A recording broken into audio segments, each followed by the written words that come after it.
Brazil के BRICS सम्मेलन में जिस तरह मोदी ने अपनी बात रखी, वो भी कई ऐसे मुद्दे जो भारतीयों के लिए बहुत ही फायदा पहुंचा सकते हैं। आखिर वो कौन से मुद्दे हैं जो ब्रिक्स सम्मेलन में मोदी ने कई देशों के लीडर के सामने रखे और यूपीआई को लेकर भी एक बड़ा खुलासा हो गया। बहुत कुछ चल रहा है इस वक्त जियो पॉलिटिक्स में। आइए जानते हैं क्या है पूरा मामला और कैसे पीएम मोदी ने अपना वर्चस्व दिखाया ब्रिक्स सम्मेलन में। देखो, खबर सामने आ रही है, भारत ब्राजील के बीच कई बड़े मुद्दों पर समझौता। प्रधानमंत्री मोदी ने यूपीआई को लेकर किया बड़ा खुलासा। भारत और ब्राजील के बीच ऊर्जा से लेकर पर्यावरण तक कई जरूरी मसलों को लेकर समझौते पर हस्ताक्षर हुए। पीएम मोदी ने बताया कि भारत और ब्राजील कैसे साथ काम करेंगे। प्रधानमंत्री नरेंद्र मोदी ब्राजील दौरे पर हैं। इस दौरान भारत और ब्राजील ने कई अहम समझौते पर हस्ताक्षर किया।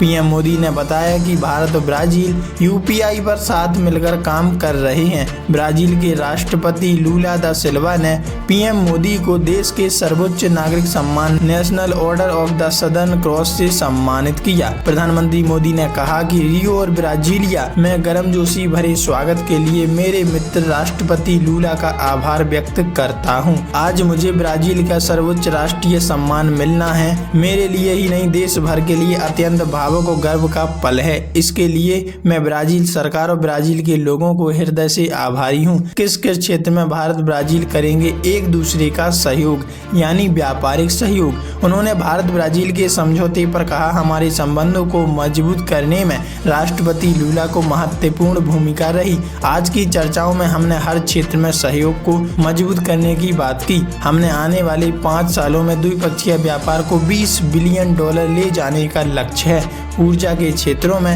हमारा सहयोग लगातार बढ़ रहा है। पर्यावरण और स्वच्छ एनर्जी हमारी प्राथमिकता है। यूपीआई को लेकर क्या बोले पीएम मोदी? यूपीआई को लेकर क्या बोले पीएम मोदी? इस पर मोदी ने कहा कि ब्राजील में यूपीआई को लेकर भी दोनों पक्ष मिलकर काम कर रहे हैं। कृषि और पशुपालन क्षेत्र में हमारा सहयोग दशकों पुराना है। अब हम कृषि रिसर्च पर मिलकर काम करेंगे। स्वास्थ्य के क्षेत्र में हम सहयोग बढ़ा रहे हैं। हमने आयुर्वेद के विस्तार पर बल दिया। अमेरिका के टैरिफ पर क्या बोले ब्राजील के राष्ट्रपति? ब्राजील के राष्ट्रपति लूला दा सिल्वा ने कहा कि रक्षाबंधन का त्योहार भारत और ब्राजील के संबंधों को और मजबूत बनाए। भारत और ब्राजील शांति के प्रतीक हैं। इस युग में युद्ध की जरूरत नहीं। हम संयुक्त राष्ट्र सुरक्षा परिषद में सदस्यता चाहते हैं। अमेरिका ब्रिक्स पर और चार्ज बढ़ाने वाला है। हमें किसी भी तरह का हस्तक्षेप स्वीकार नहीं है, चाहे कोई भी हो। संप्रभुता रहनी चाहिए। ऐसी बातें तो इसी ओर इशारा करती हैं कि आने वाले समय में और कई सालों तक भारत और ब्राजील के रिश्ते कायम रहेंगे और एक दूसरे का सहयोग करने के लिए वो तत्पर रहेंगे।